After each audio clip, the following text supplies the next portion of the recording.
Hello there, welcome to episode 69. No sniggering in the back, please. Of Never Mind the Bullens. This is your bite-sized Everton podcast and vodcast. I am Mike Peters. Only one topic of discussion. The West Ham game. Returning after the international break. I think we all went into the game expecting, a difficult game, because obviously West Ham are a good side. They're not the whipping boys that they have been, particularly at Goodison, for many a long year. Our record at home against them is obviously pretty good. It's one of the most solid in the league. But they came and won last season, a game that we didn't really perform at. Did a bit of a smash and grab. Thomas Souček scoring the goal, and had to be said that Sunday was a very similar game in many respects. It's very disappointing because they are going to be there or thereabouts with us in that run for European places, and you want to beat the teams that are around you. We've had a good start, obviously culminated in that performance at Manchester United, which we talked about in the last episode, before the international break, and you're thinking, right, we're going to come back. Players have had a chance to get fit, particularly like Solomon Rondon, and you're thinking, right, okay, we can hopefully kick on. Obviously, we are shorn of our two key attacking players in Richarlison and Dominic Calvert-Lewin. For how long they're going to be out, we don't know. Obviously, since the game, it's now been reported, a matter of moments before I record this, that Abdoulaye Doucouré's got a stress injury to his foot as well. The club is saying that he doesn't require surgery, despite what some other outlets are reporting. But if we lose him for any period of time, that is a big blow, and just gives us, puts our backs even more against the wall in terms of attacking, particularly with Watford coming this weekend as well. And obviously, hopefully they'll have had, well, from their point of view, hopefully they'll have had a week, under Claudio Ranieri's tutelage and stewardship, and they'll perform better than they did against Liverpool, where they didn't really perform at all. But, it's an opportunity now. We were looking at that little run of games, and I was having a chat with a delivery driver about this, who's also a Blue the other day, and he said to me as he dropped the parcel off at the house, and he said, next three games really winnable, Bob, with obviously the WWW, West Ham, Watford and Wolves as well, and it now puts more pressure on the Watford game as well, for us to win that, having not got anything out of the West Ham game. Not that we really deserved to get anything out of the West Ham game, because we were poor. It wasn't that there was no effort in the play. It was more the fact that there was just a sort of a general kind of malaise, a real kind of torpor and apathy to the way that we went about the game, and that bled into the crowd as well. There was very little atmosphere. It was incredibly flat, and just there was nothing to feed off when we were trying to sort of pick things up. After the opening 15 minutes where Everton had been incredibly passive and allowed West Ham to have the ball a lot, we started to kind of get into our stride. Obviously, created a couple of good bits of play, culminating in Alex Iwobi having a complete fresh air shot from 6 yards with a chance that he should bury. And I think that says everything about where he's at in terms of his ability, in terms of his confidence, because chat on the Gladys Street was apparently he's a world beater in training. He must be brilliant at five-a-sides. But I'm thinking, but we can't afford to spend 34 million quid on a footballer that's good at Finch Farm. We need him to be performing on a Saturday or a Sunday afternoon in this case, and he just doesn't consistently. I'd love to see his stats for the amount of times that he loses the ball when in possession, or where he gives it away, or it doesn't pass to an Everton player, or because it must be at worst 50-50, because again, he just consistently loses the ball, and you just tell there's a player there that is completely devoid of confidence, and consequently we have no confidence in him, and you can see that sort of feed into him, and it was borne out by an incident about 10 minutes in where Luca Dean gets the ball, and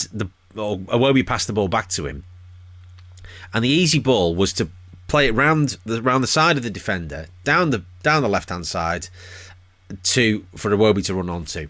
And Luca Dean looked, and he's looked again, and he thought, right, and he played the ball into Solomon Rondon, who had a West Ham defender right up his trumpet, who then had to try and flick the ball with his left foot over his right shoulder to get Iwobi in And of course, he couldn't do it. It was a really, really difficult pass to try and make. And I thought, well, you've made that more difficult. Luca Dean's made that more difficult. But why has he done that? And that says to me that he has no confidence in the player that's playing in front of him. Long gone are the days of Leighton Baines and Stephen Pienaar having a almost telepathic understanding, or Gary Stevens and Trevor Steven and Pat Van Den Ham and Kevin Sheedy going back even further. But it's a real shame. And of course, it nullifies us down that left-hand side, or certainly did on Sunday, because a lot of the best attacking play came down the right once Damari Graham moved out into a wider position, because he was just completely anonymous. I think I actually said to somebody after 10 minutes, has he touched the ball yet? Because I don't think he had. I thought Solomon Rondon was better, and obviously that was going to happen anyway with games and with training and all the rest of it. But we just didn't really create anything. You could see what was going to happen. And the goal, we were at the other end of the ground to where the goal was scored, thinking, well, actually, was it a foul? Was it a goal kick? Or was it a corner? Actually, it was completely the right decision. I castigated Stuart Atwell, who didn't have the best of games, to be fair, made some particularly peculiar decisions. I know that the sort of the guidance this year is to allow play to continue and to go on and let some physical stuff go. We want to see that, but when players are being wrestled in the middle of the park, as Abdoulaye Doucouré was, and a free kick's not given, you got to go, well, hang on, that's not contact sport and players sort of barging or bouncing off each other. That's a foul. So we thought, well, he's made a mistake there. Actually, looking back at it, he didn't. And, we had a couple of chances towards the end, but there wasn't really there wasn't any real impetus. I thought that, that we deserved anything out of the game, or really sort of, piled on in the last sort of 10 minutes to try and create those barrage of chances and really have them, just bombard the Gladys Street penalty area, the Gladys Street goal with shots, and to try and get something out of the game. And I have to, criticise the substitutions or lack of them. Although I think that's a bit of a, it's telling of where we are at the minute in terms of the options on the bench. That I felt it was obvious that Iwobi needed to be taken off. Could have taken him off at half time, to be honest, and try and change things and bring Anthony Gordon, who played well at Old Trafford and sang his praises in the last podcast. I didn't bring him on, didn't make that change, waited too long, and of course, if you wait until after the goal is scored, you're making it doubly difficult for yourself. It was clear that Ben Godfrey was spent, who I thought had a better game. Solomon Rondon was spent. Why not bring Lewis Dobbin on for him to just run around for 10 minutes and just sort of just be a nuisance, to be quite honest, and that didn't happen. So only one change was made. So it was but looking at the bench, there weren't many options on there, other than the likes of Tom Davis or Jean-Philippe Gbamin, who are midfielders, are not going to create anything in an attacking sense. But it just, again, shows where we're at, and we're just going to have to suffer with that until January, until the transfer window opens, and hopefully we can get some players in. So, really disappointing afternoon. Definitely an opportunity missed. Another almost say carbon copy performance of or result, particularly with West Ham as it was on New Year's Day. And obviously hopefully there'll be a reaction to that performance next week against Watford. Whether Abdoulaye Doucouré will be fit sounds very unlikely. Richarlison and Dominic Calvert-Lewin, even if we could get one of them back, it would make a huge difference just having that focal point.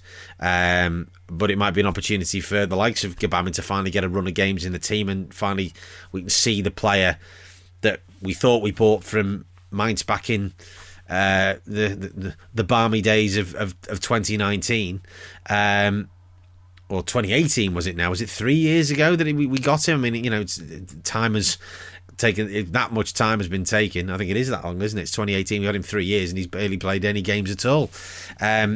But, a chance for him to get some game time, and for us to try and pick up, because we still had a decent start. We're still in 7th, it's not all doom and gloom, but we do need to try and make sure that one bad day does not turn into a series of bad days. And we knew with the players that we've got and the restrictions that we've had on the squad and on recruitment, that there were going to be days where it was just going to be, well, we just have to sort of suck it up and just what will be will be. And obviously Sunday was one of those days. Hope springs eternal, of course, for Watford on Saturday, and hopefully we can get ourselves back to winning ways and get a result. And hopefully the injuries that we've got, hopefully some players will be back. The injury to Abdallah Kore isn't too severe, he says, hopefully. If you want to get in touch at NMTBpod on Twitter, nmtbpod@gmail.com on the email, or leave me a voice message in the description to the podcast. This has been a Top Content production. Until next time, come on you Blues.